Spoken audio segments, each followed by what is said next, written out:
Yo, what's going on, everybody? It is straight out of Boston here, and today I'm back for episode number 4 of my Boston Bruins Be a GM mode series here on NHL 16. So Matt Irwin returns to the lineup. He is back from his elbow injury, so he will replace Zach Trotman on the bottom pair. And then we continue simulating forward here. I'm going to end up playing the Florida Panthers in this episode, a little Saturday matinee action here from the TD Garden in Boston. That will be the game that will be featured in today's episode. You can see we've got some player morale meetings to deal with here.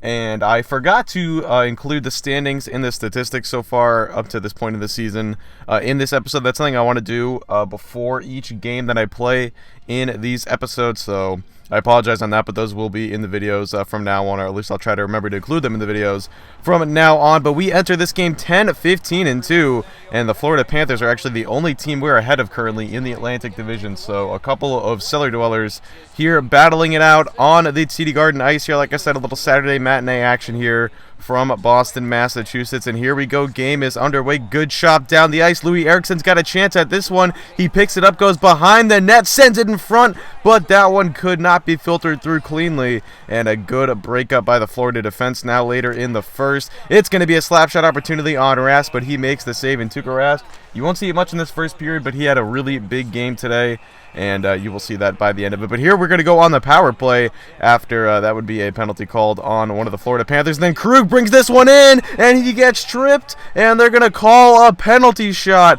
This is going to be on Aaron Ekblad, as you're going to see he gets the stick caught in between the legs of Krug, and he impedes on Krug's movement to the net there.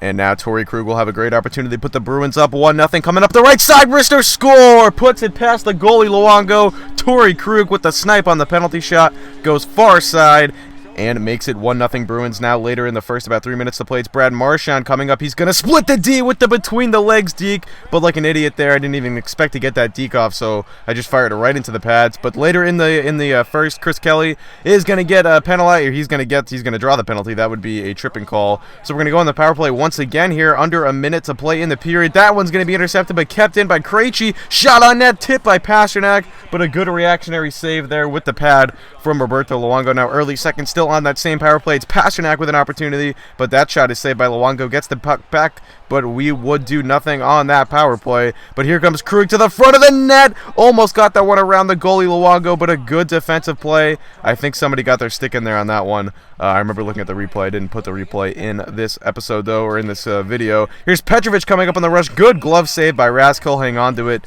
and draw the face-off now. 16-10 to play here. It's a delayed penalty coming up on the Bruins. Kulikov shot in front. Gets saved by Rask, but we are going to head on the penalty kill here. So on the penalty kill, first face-off is going to be won back by the Bruins. Irwin tries to dump it away, but he fires it into the stands, and we're going to have a minute and 54 of 5-on-3 here from the Florida Panthers. A great chance to try and equalize this game. Back up a one, and there's a one-timer opportunity, but saved off by Rask. And as he did most of this game, making the key saves and keeping Florida off the board here. It's still a 1-0 game. Marchand had a nice opportunity in front there. There he tries to go short side, coming up the right end boards, but that one is saved away. And then another opportunity for Bolesky in front, but his shot is saved. Now 6:55 to play in the period, and we're going to have another penalty here. This one is going to go against the Bruins once again, so Florida on the power play. It's Marchand, though. He's got a great opportunity here. Shorthanded, coming up, backhand save by Luongo with the pad. Great play on his part, and then Marchand eventually is going to draw the penalty here. This would be a hooking call.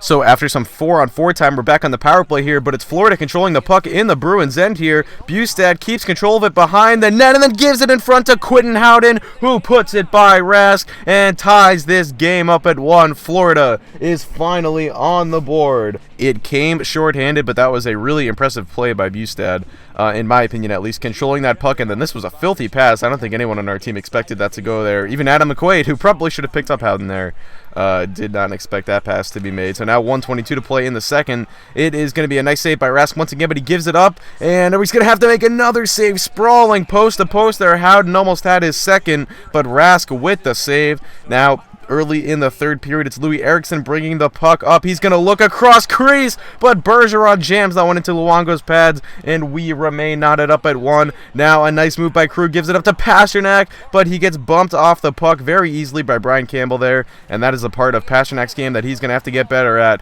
is holding on to the puck, getting stronger, and being able to control and just protect the puck a little bit more in general. But anyway, we got a delay penalty coming up, but that one is going to go in anyway. Florida takes advantage of the 6-on-5, and it is going to be a go-ahead goal here for the Florida Panthers, as it is Dave Bolin, the man who had the game-winning goal in the Stanley Cup Finals in this very building in Game 6 a couple of years ago. Not too long ago, really, although it feels like an eternity ago. Either way, Bolin gives the Panthers the lead here, so now Bruins trying to respond. It's Marchand coming up, tries to go far side that time. Good save by Luongo. He'll hold on, and that will draw the face-off in his own end. But now 8:09 to play. It's the impending face-off, actually. Krug in front of the net. That one was tipped by Krejci, but another good save by Luongo. Now only 2:30 to play here in the third, I should say. And that's good opportunity in front by Bustad, but his shot is saved by Rask, who once again has come up big. He has saved 30-plus shots tonight. And now here we go. We're pulling the home goalie here. 1:40 to play.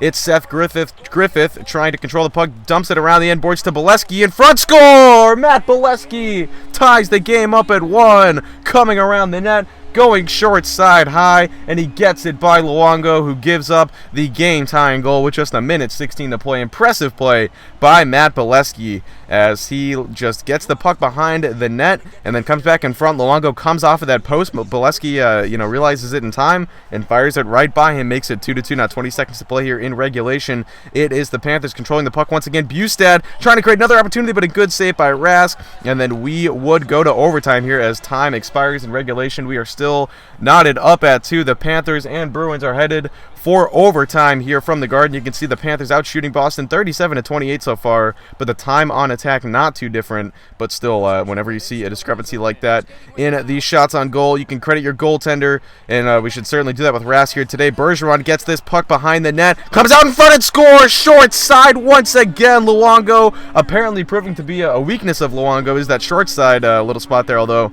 I know that's one of the more effective ways to score in this year's edition of NHL. But there it is, Patrice Bergeron with the game winner. Same thing, got the puck behind the net, waited for Luongo to come off the post, and I'll show you guys a really nice replay angle here in a minute as Blades is happy. He's celebrating on the ice, but take a look at this. Luongo comes right off the post. Bergeron recognizes it in time, and he goes top shelf, blocker side. Luongo couldn't do anything to stop that, and the Bruins win 3-2 despite being outshot 38-29 by Florida. They come away with the victory. Tuukka Rask was your first star. He had 36 saves on 38 shots, and that is going to do it. Hope you guys did enjoy. Thanks for watching. It doesn't out.